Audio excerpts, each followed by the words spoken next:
on reste sur le plan Sokol, hein, avec une question générale qui est: est-ce qu'on peut conquérir finalement de nouveaux territoires, hein, avec de nouveaux territoires technico-économiques, hein, avec le solaire, alors en particulier dans les réseaux de chaleur et dans le secteur industriel. Alors, on va changer d'interlocuteur, mais ces interlocuteurs-là vont rester en visibilité pour la discussion qui suivra.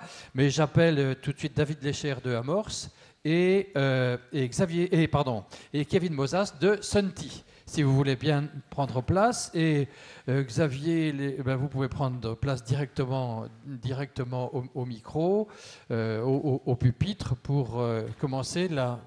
Oui, tout de suite, oui, on y va sans transition. Donc, je ne sais pas si beaucoup de gens dans la salle ne connaissent pas Amorce. Je suppose qu'Amorce est très connu, mais David va néanmoins nous en faire une rapide présentation.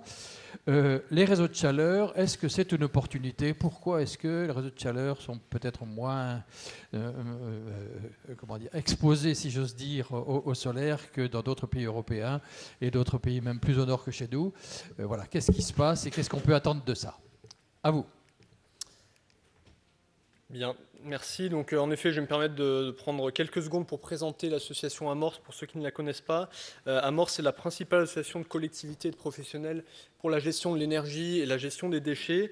On réunit aujourd'hui un peu plus de 800 adhérents, dont 550 collectivités à tous les niveaux, et dont 270 professionnels, donc soit des fabricants, des opérateurs, des bureaux d'études, cabinets juridiques, sur les thématiques de gestion des réseaux de chaleur, mais également de planification énergétique, de production d'énergie renouvelable locale, de rénovation, de lutte contre la précarité énergétique, et également de management des déchets.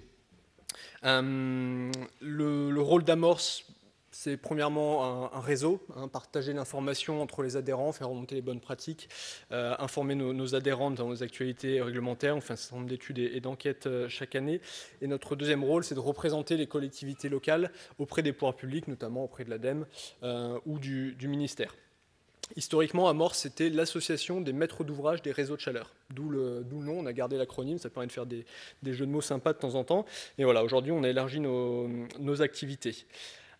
Juste pour vous dire que cette intervention, elle entre un peu dans la continuité d'un projet européen auquel on a participé avec l'INES et avec Texol, le projet SDH+, qui a fini cet été, qui visait à pousser le développement des réseaux de chaleur solaire. Ce projet, il va continuer sous une autre forme. Et je vous invite à aller regarder sur le site du projet pour trouver plus de ressources, notamment techniques, sur le développement des réseaux de chaleur solaire. Alors, je voulais commencer par vous rappeler ce que c'était qu'un réseau de chaleur. Moi, j'ai l'habitude de le présenter comme un chauffage central à l'échelle d'une ville, mais de taille industrielle. Donc voilà, de la production d'eau chaude au niveau d'une ou plusieurs chaufferies, distribuée jusqu'aux sous-stations en pied de logements sociaux, de bâtiments publics ou de bâtiments tertiaires, plus rarement en France de pavillons. Sachant qu'après, voilà, cette chaleur est distribuée par un réseau secondaire dans chaque bâtiment, de la même manière qu'avec une chaufferie en pied d'immeuble. L'intérêt d'un réseau de chaleur, c'est quoi? C'est de mutualiser ce type d'équipement, beaucoup mieux dimensionné, beaucoup plus performant. Donc ça permet de l'économie d'énergie, ça permet de valoriser des ressources locales, pas forcément valorisables avec un réseau gaz, réseau d'électricité. L'énergie locale, l'énergie renouvelable, et aussi maintenant on parle de plus en plus d'énergie fatale.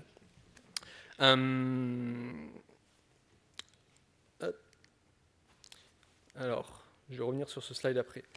Pourquoi est-ce qu'on se pose la question de rajouter du solaire sur un réseau de chaleur? Bon, les attentes d'un maître d'ouvrage de réseau de chaleur, qui est en général la collectivité. La collectivité, en général, est propriétaire du réseau de chaleur. Ce qu'elle cherche, c'est des choses, bon, voilà, c'est assez classique. Hein. C'est une chaleur sans émissions renouvelables. Pourquoi? Parce que les collectivités, elles ont un plan climat-énergie, elles ont des objectifs à atteindre. Le 3x20, maintenant il y a des objectifs en 2030. Un réseau de chaleur, c'est un outil pour la transition énergétique locale, vraiment structurant. Raccorder 10 000 logements à un réseau de chaleur et le faire passer aux énergies renouvelables, c'est structurant. Ça permet, voilà, de rapidement passer du fossile au renouvelable sur un territoire. Ce que je cherche aussi, par exemple, une collectivité, c'est l'autonomie énergétique, la sécurité de l'approvisionnement. très important. Aujourd'hui, les réseaux de chaleur, les énergies renouvelables sur les réseaux de chaleur, elles sont surtout portées par la biomasse, mais on a des collectivités qui commencent à avoir des problèmes, des interrogations sur l'approvisionnement biomasse. Avec de l'énergie solaire, on apporte une sécurité d'approvisionnement et bien sûr un développement local, parce qu'il y a un rebouclage en termes d'activité, en termes d'achat d'énergie, au lieu d'acheter du gaz ou du fioul à l'étranger, ça vous permet de valoriser une énergie plus locale et de faire vivre l'activité locale. Et ce que cherche bien sûr la collectivité, c'est de la compétitivité. Alors par compétitivité, on n'entend pas seulement le coût de base, mais aussi la stabilité du prix.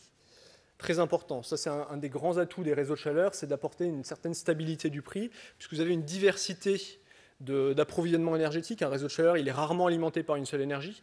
Donc vous allez avoir du bois, du solaire, du gaz, éventuellement des énergies d'appoint, de la géothermie. L'ensemble de cette diversité vous permet d'être moins dépendant de la variation d'une énergie. Alors ça marche à la hausse comme à la baisse, bien sûr.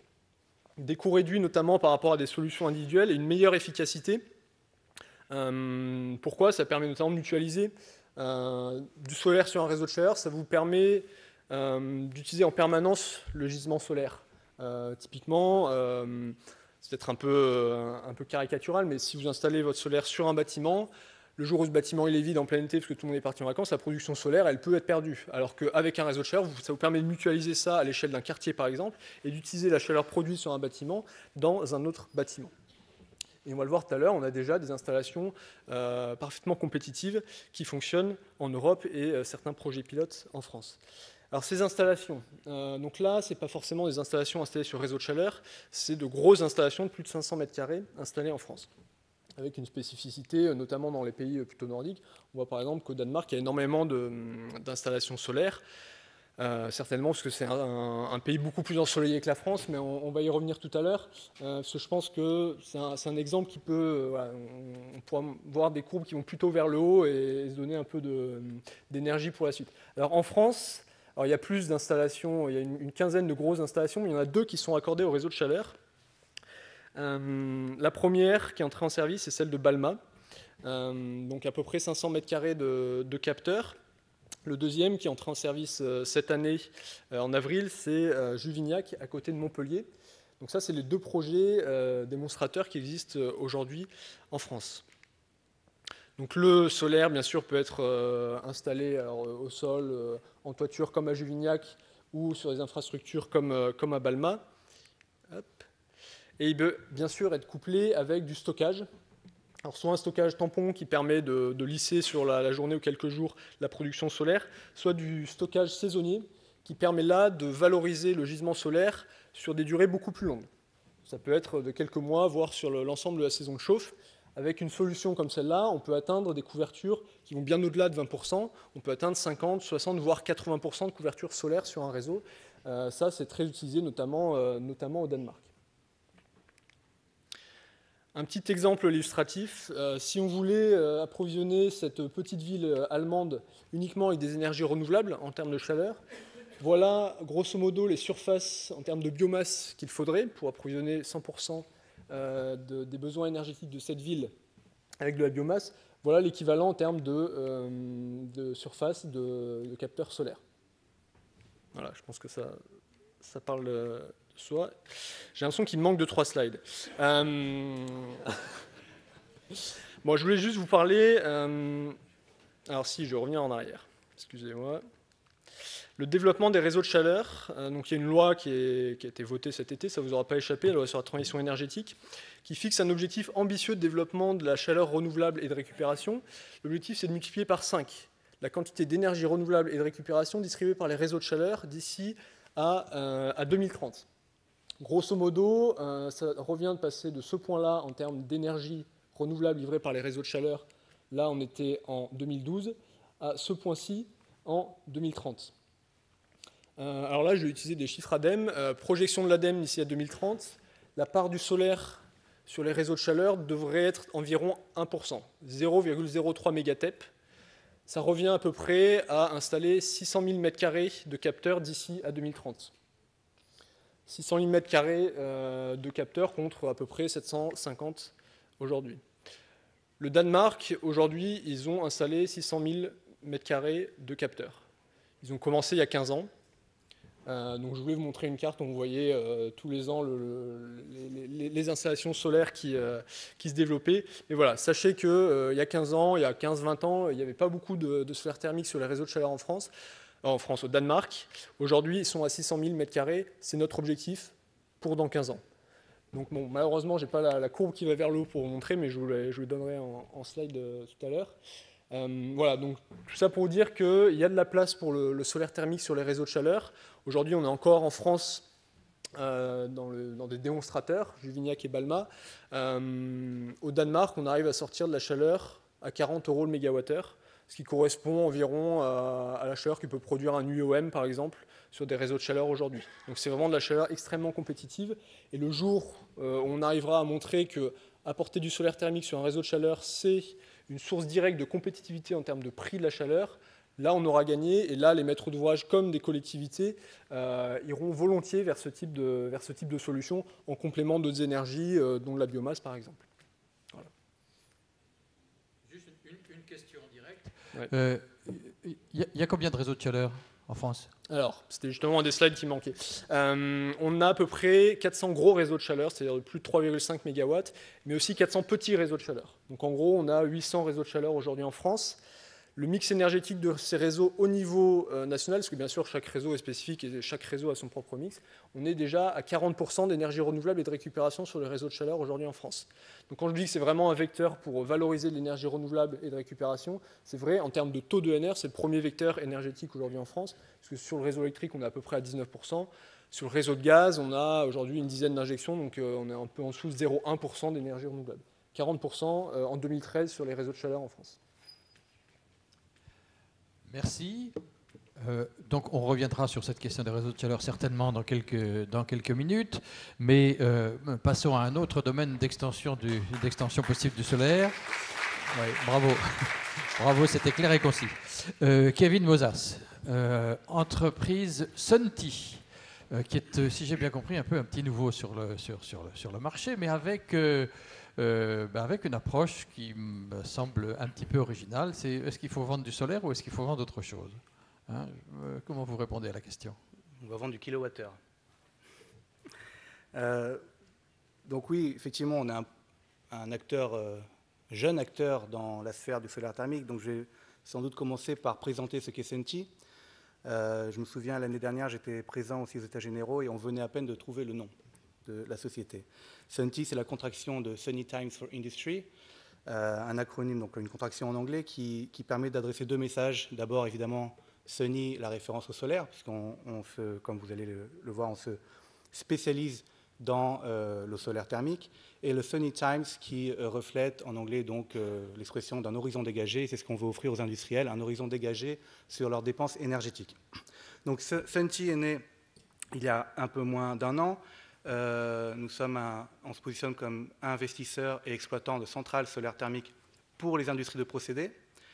La société a été fondée par Jean-Michel Germas, ça peut peut-être évoquer quelque chose à certains d'entre vous, donc il est un pionnier des énergies renouvelables, notamment dans l'éolien, ensuite au photovoltaïque, donc il a fondé la Compagnie du Vent.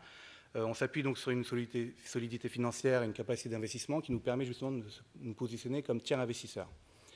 Alors que l'équipe de Sunti est expérimentée dans tout ce qui est infrastructure énergétique, que ce soit en termes de développement, exécution ou financement. En termes de technologie, nous n'avons aucun partenariat privilégié. Nous sommes ouverts, agnostiques comme on dit. Néanmoins, ça ne nous empêche pas d'avoir des opinions. L'idée principale, c'est de choisir les technologies les plus fiables et les plus compétitives pour chacun des projets que l'on étudie.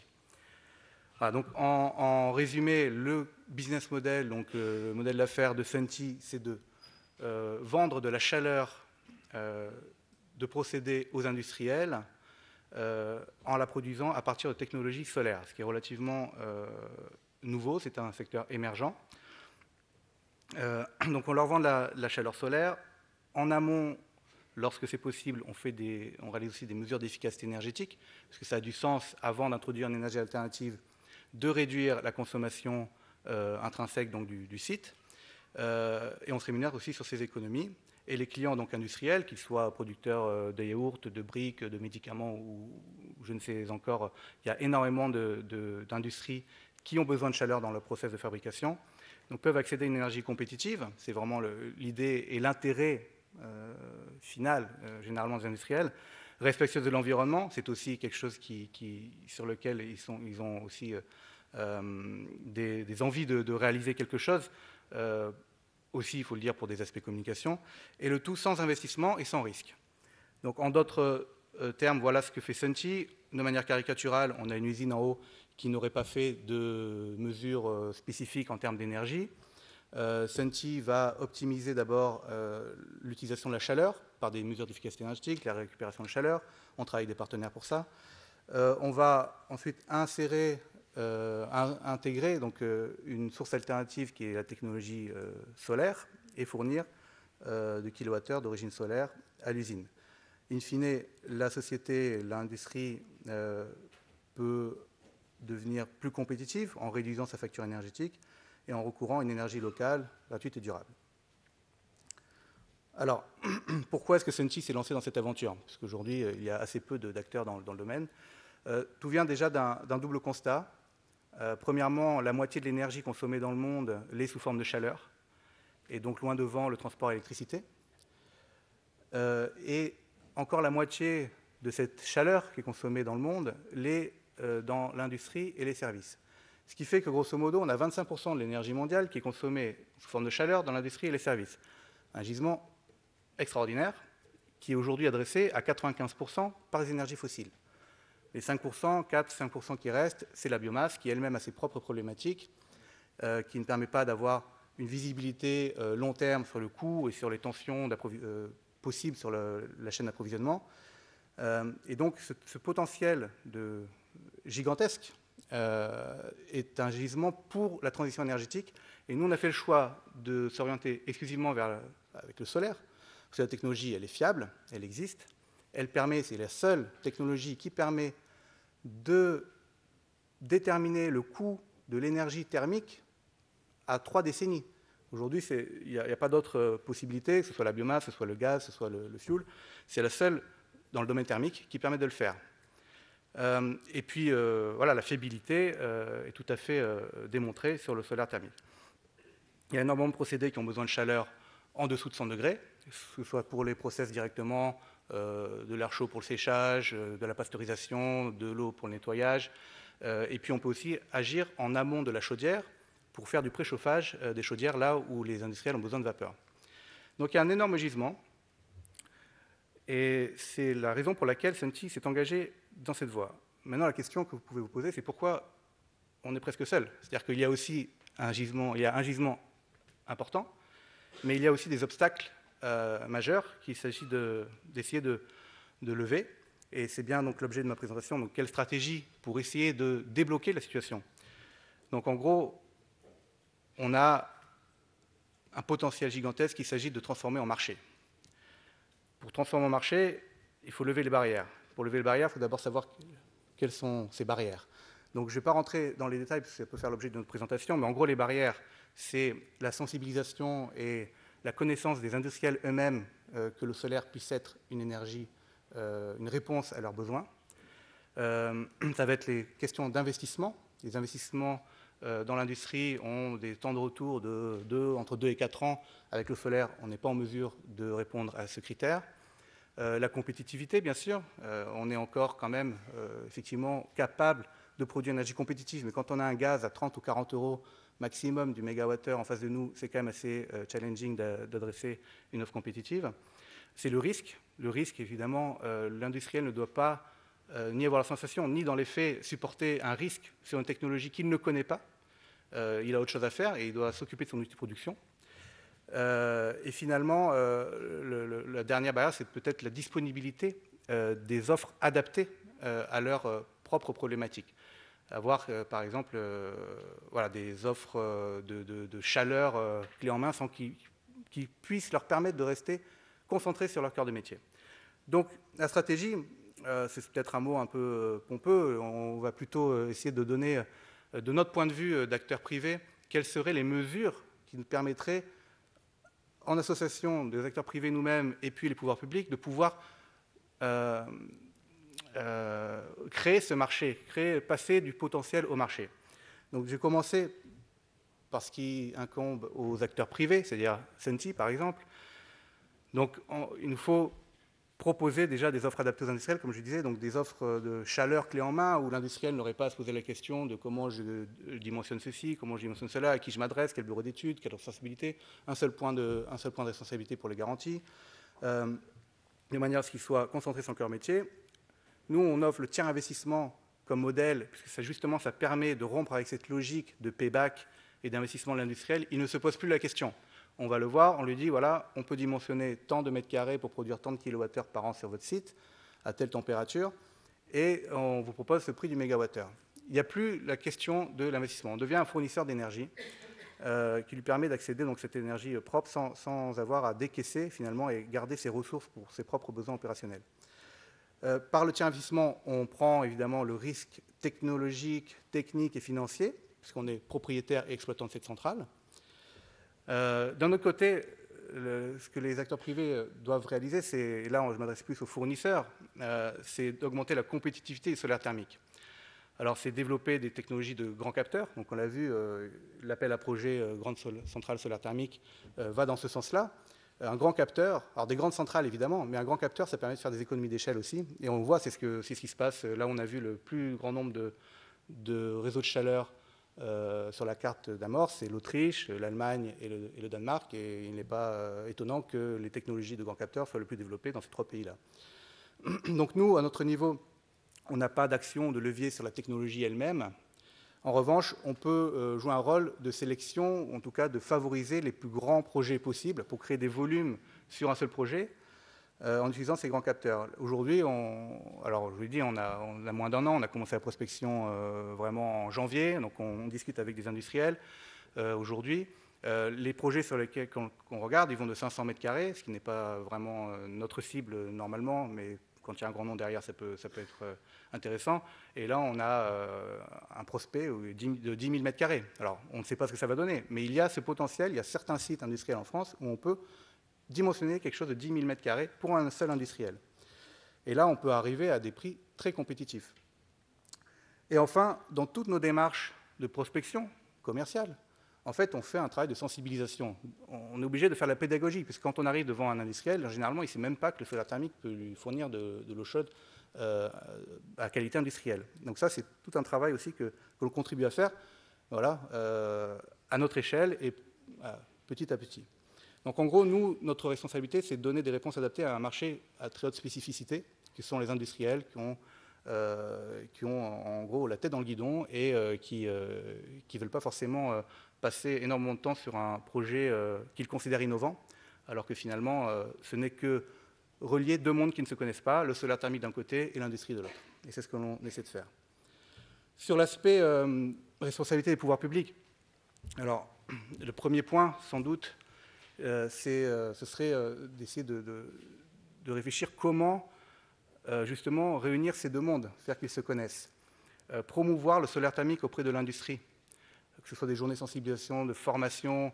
Alors on ne peut pas imaginer aller voir chaque industriel un par un, mais il y a des centaines d'associations d'industrie en France, que ce soit la cosmétique, la pharmacie, l'agroalimentaire. On pourrait imaginer des sessions où on peut leur faire comprendre et leur donner des références aussi, que le solaire thermique est une solution et qu'ils ont aussi des responsabilités eux-mêmes en tant qu'industriels à prendre s'ils veulent jouer un rôle dans la transition énergétique. Et ils ont la chance, il faut vraiment le dire, d'avoir aujourd'hui l'ADEME qui permet, avec le fonds chaleur, de donner des subventions qui génèrent un kilowattheure, qui nous permet de proposer un kilowattheure dans, pas tous les cas, mais dans le plus de cas possible, compétitif. Et quand je dis compétitif, c'est compétitif avec le gaz, qui est entre 30 et 40 euros du mégawattheure. Donc grâce au fonds chaleur, on peut y arriver avec des grandes centrales, on peut générer ce genre de chiffres.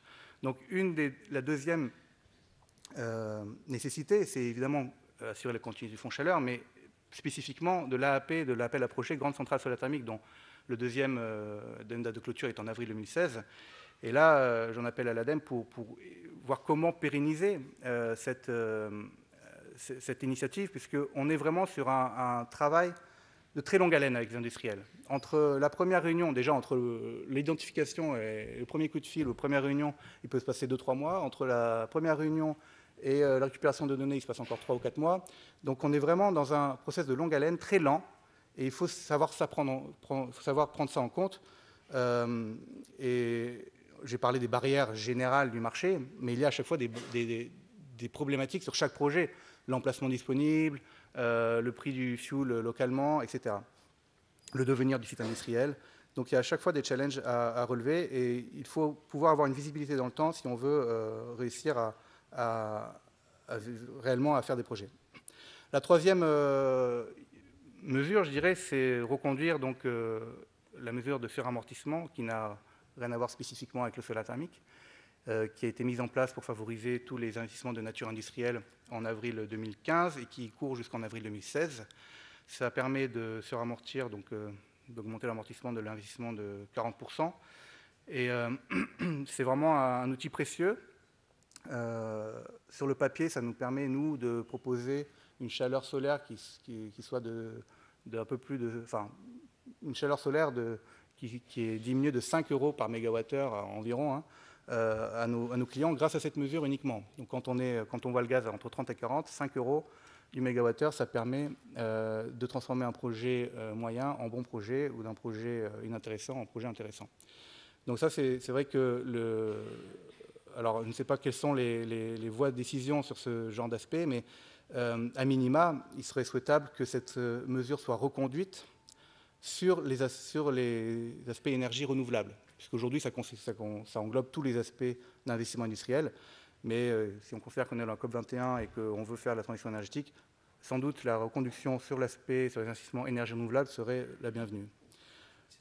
En quatrième point, la réglementation. Alors, l'idée n'est pas d'ajouter une réglementation, mais on pourrait imaginer aussi, sur toutes les nouvelles usines, intégrer une sorte d'obligation, au moins d'étudier l'intégration de chaleur solaire ou chaleur de renouvelable. Ça permettrait de générer en amont des projets conçus dès le départ.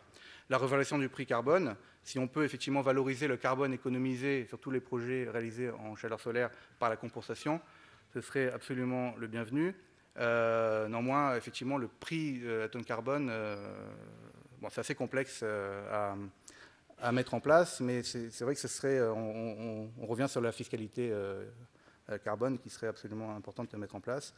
Et en termes de communication, sans doute remettre la chaleur à sa juste place. Comme je disais, il y a plus de 50% de la demande qui vient de la chaleur, en demande énergétique. Et aujourd'hui, quand on parle énergie renouvelable, finalement, tout le monde comprend électricité. Et je crois que ce serait bien, alors c'est un peu une responsabilité collective de tous, de parler de la chaleur, de bien faire la distinction entre chaleur et électricité, et que ce soit aux prises d'institution ou du grand public, ça permet de générer aussi chez chacun des réflexes pour envisager des solutions chaleur et non électricité. En gros, il faut favoriser l'émergence et la pérennisation d'un marché intérieur. Alors, je vais faire rapidement sur les deux derniers slides. Donc nous, Senti, une fois qu'on a dit ça, on essaie de se positionner à la croisée des enjeux entre les industries de process à qui on propose justement notre offre de chaleur solaire anti-investissement, les fournisseurs de technologies auxquels on s'adresse pour débloquer certains projets là où l'investissement justement manquerait, aux constructeurs d'usines où on leur dit si vous construisez une usine, pensez justement à l'approvisionnement énergétique, vous pouvez ajouter un service innovant, respectueux de l'environnement sans surinvestissement puisque nous prenons en charge l'investissement lié à la centrale solaire thermique. Et au gouvernement, nous sommes un booster de la transition énergétique à notre échelle et surtout, on va utiliser de manière extrêmement efficiente les subventions puisque notre seul revenu va être la vente de cette chaleur. Donc chaque euro de subvention va vraiment se convertir en un kilowattheure efficient. Et enfin, pour ceux qui noteraient encore des avantages de la chaleur solaire pour des industriels, anti-investissement, d'abord ils sont économiques, réduction de leur consommation d'énergie fossile, la baisse immédiate de leur facture énergétique, sans frais de développement, sans investissement, parce que c'est nous qui le prenons en charge. L'indépendance, comme on mentionnait avant, c'est pas seulement le coût, mais aussi la stabilité du coût à terme, donc mitigation du risque prix des combustibles fossiles, pas de gestion ni de risque sur l'approvisionnement de ressources extérieures. Au niveau environnemental, ça se passe de commentaires, évidemment, on réduit les émissions de CO2. En communication, les industriels, ils sont sensibles, ils peuvent communiquer sur cet aspect-là, et contrairement au PV qui est devenu maintenant un business as usual, donc c'est vraiment, tout le monde fait du PV, donc la chaleur solaire, le solaire thermique peut être un élément de distinction important. Et puis surtout, on leur permet de rester concentrés sur leur business pour être compétitifs eux-mêmes avec la vente de leurs propres produits. Donc tout ça, on espère en tout cas, permettra Sunny Times for Industry, donc des temps dégagés pour l'industrie. Et quelques exemples enfin qui, vous l'aurez compris, ne sont pas des exemples de Senti, vu qu'on s'est créé il y a moins d'1 an, mais pour montrer que ça se fait, c'est possible. Ici à droite, on a une brasserie en Autriche qui est alimentée par une centrale solaire de 1400 m², donc en thermique, en eau chaude pour les besoins de brassage. En bas, c'est une production avicole, 7800 m², et en haut à gauche, une mine de cuivre dans le désert d'Atacama au Chili, avec près de 40 000 m² installés. Et ils se sont même payé le luxe de faire la centrale solaire thermique sous la forme du logo de la société cliente. Et donc ça prouve bien une chose, c'est que la mine au Chili, c'est 20% du PIB, c'est extrêmement exigeant, une des plus exigeantes au monde, et une des grosses mines de cuivre au Chili a choisi le solaire thermique pour fournir 90% de sa chaleur, ce qui prouve bien que le solaire thermique, c'est fiable. Merci. Merci. Alors, quelques secondes pour souffler et pour permettre à Bouzid Kebshach, Richard Loyen et Xavier Cholin de venir nous rejoindre ici pour une petite séquence de questions ou d'interpellations. Donc, voilà, s'il n'y a pas de la place pour tout le monde, on va rester debout, c'est pas très grave, hein, ça va pas être très long, on va pas avoir le temps de s'enkyloser. Je vais céder le micro et moi je vais me mettre de l'autre côté.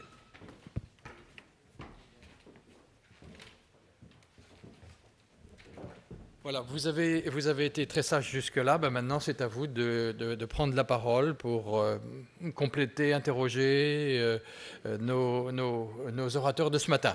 À vous, qui se lance?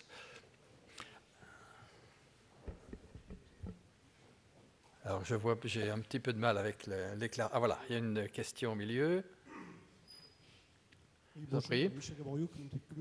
Alors, attendez un petit moment parce que le micro n'a pas l'air de fonctionner et il est important, deux choses de précision, il est important d'utiliser le micro pour poser votre question parce que autrement on ne vous repérera pas et de citer votre nom et votre organisme, s'il vous plaît.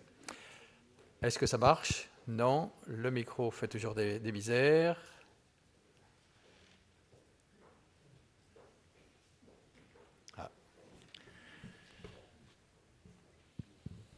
Alors, en attendant, moi, j'avais quelques questions. J'ai envie de commencer par une question à Amorce.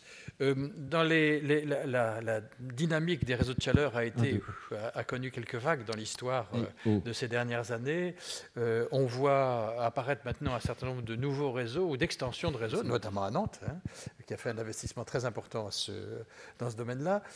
Est-ce que la proposition solaire s'adresserait, selon vous, plutôt aux réseaux de chaleur solidement installés ou bien plutôt aux nouveaux? Alors, il y a est-ce que celui-là marche? Il marche, parfait.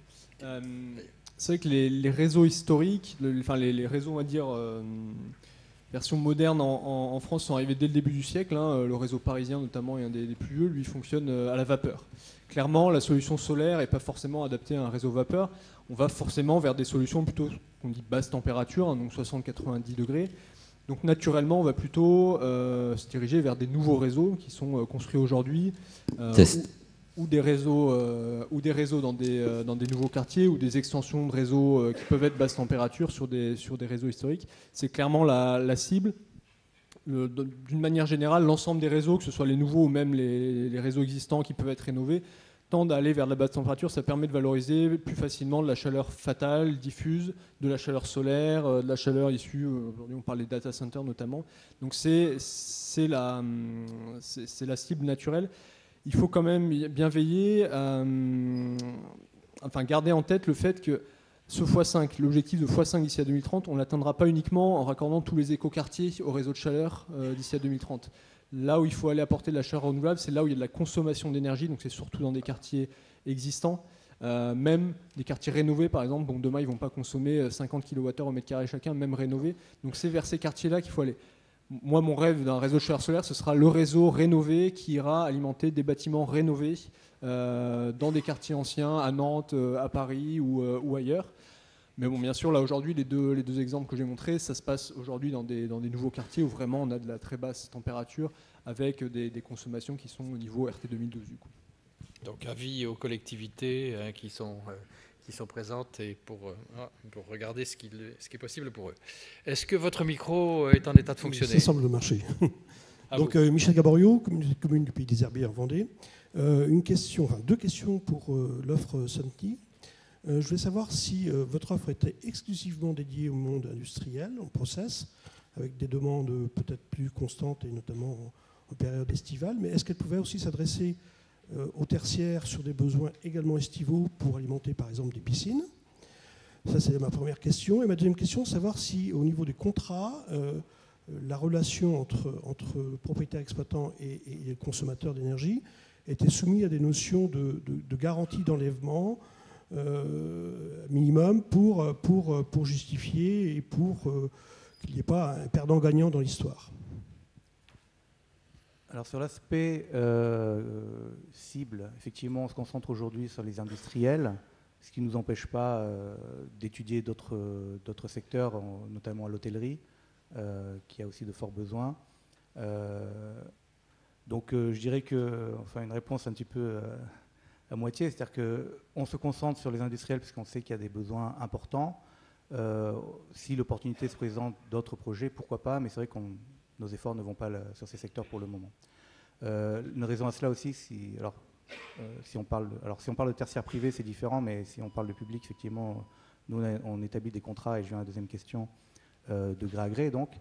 Et dans ces contrats, évidemment, il y a des notions de garantie pour nous, un minimum à fournir, mais aussi un minimum à consommer de la part de l'industriel. Sinon, on ne pourrait pas viabiliser notre investissement. D'autres questions? Oui, derrière, là. Est-ce qu'il y a d'autres demandes de prise de parole? En attendant, non, pas pour l'instant. Oui, voilà. Daniel Munier, Texol. Daniel Munier, Texol. C'est dans la poursuite de ce qui a été demandé. Je pense que beaucoup de gens dans l'audience auraient aimé qu'on ait un petit ordre de grandeur des prix atteignables au mégawattheure sur l'industrie. Donc, qu'est-ce qu'on serait capable de faire en 2015? Ça, c'était une question, je pense, qui peut être intéressante. Et la deuxième, justement, c'est par rapport à cet aspect de versatilité du process industriel. Est-ce que les industriels actuellement sont prêts? Alors on a vu, vous l'avez très bien décrit, que le tiers investissement permet vraiment de reporter le risque finalement du côté du tiers investisseur. Mais est-ce que par rapport à ces obligations, est-ce que ça passe chez les industriels? C'est-à-dire que pendant 10 ou 15 ans, ils doivent consommer de la chaleur. Et pour terminer, c'est un troisième volet de ma question qui est presque plus aussi une suggestion. C'est qu'en France actuellement, mon bureau d'études, on veut s'engager dans le solaire dans l'industrie, comme d'autres acteurs. On pense qu'il manque un petit peu de structure pour un petit peu fédérer cette offre. Il y a des choses qui commencent à sortir, on en parle de plus en plus, mais de la même façon qu'on fait des choses dans le bâtiment, qu'on les fait dans les réseaux, dans l'industrie, c'est encore quelque chose à créer, vraiment en termes d'équipe de France, pour reprendre un terme qui a été cité dans les états généraux de l'année dernière. Je vais répondre de la dernière à la première. Sur l'aspect, effectivement, avoir l'équipe de France à la chaleur solaire, ça rejoint un peu ce que je mentionnais, c'est-à-dire le besoin la finalité, c'est quoi? C'est de pouvoir, entre guillemets, prêcher la bonne parole auprès des industriels, donc faire connaître ces possibilités techniques et économiques qu'ils n'ont pas dans leur radar. Et pour ça, il y a besoin de faire des journées de sensibilisation, de formation auprès des associations industrielles qui eux-mêmes peuvent faire diffuser à leurs adhérents. Nous, Senti, on est tout à fait prêts à participer à ce genre d'initiative, apporter notre connaissance qu'on a acquise du marché en la matière. Donc on peut imaginer plein de choses. Effectivement, tout reste à faire dans ce domaine. Sur l'aspect de l'engagement de l'industriel sur une durée de 10 à 15 ans, effectivement, il y a des sites où on nous dit écoutez, on ne sait pas ce qu'on va faire de ces sites dans les 10 prochaines années, donc c'est difficile de négocier. Et là, c'est comme ça, ce sont des règles qu'il faut accepter dans le marché. Et d'autres, par contre, qui sont en place depuis 30 ou 40 ans. Et le risque n'est plus, alors s'il demeure un risque, ce n'est plus vraiment le fait que le site ferme, mais c'est le changement de procédé, par exemple, de process voilà, de fabrication, changement de température. Et donc ça, c'est pareil, c'est aussi quelque chose qui doit se prévoir contractuellement. Le solaire, vous savez que c'est très sensible à la température à laquelle on va produire pour son rendement.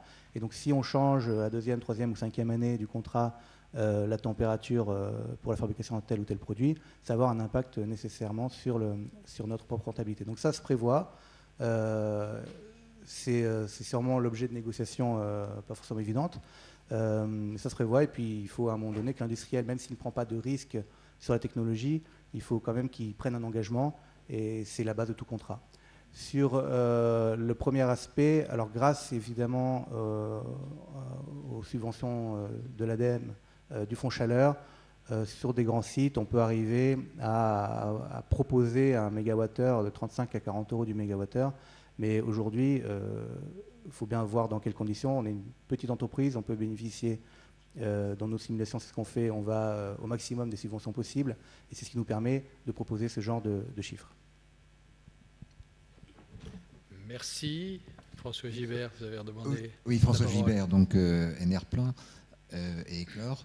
J'ai deux questions. Une concernant justement Sunti et une question un peu financière. Est-ce que les certificats d'économie d'énergie rentrent dans votre équation économique de rentabilité? Et puis j'avais une autre question pour Amorce. C'est à propos de ce que vous avez cité concernant les réseaux de chaleur au Danemark. Vous avez évoqué des reports des stockages d'énergie sur plusieurs mois, donc implicitement d'été sur hiver. Et je voulais savoir, est-ce que vous avez des éléments sur les coûts auxquels on arrive ou sur les faisabilités de ces types d'investissements avec des reports été-hiver? Alors la première question, donc les C2E, à ma connaissance, ne s'appliquent pas à la fourniture de chaleur solaire. En revanche, comme je le disais, on offre la possibilité de réaliser des plans d'efficacité énergétique donc globaux sur le site. Et dans ce cadre-là, effectivement, des mesures d'efficacité énergétique pourraient relever du système C2E.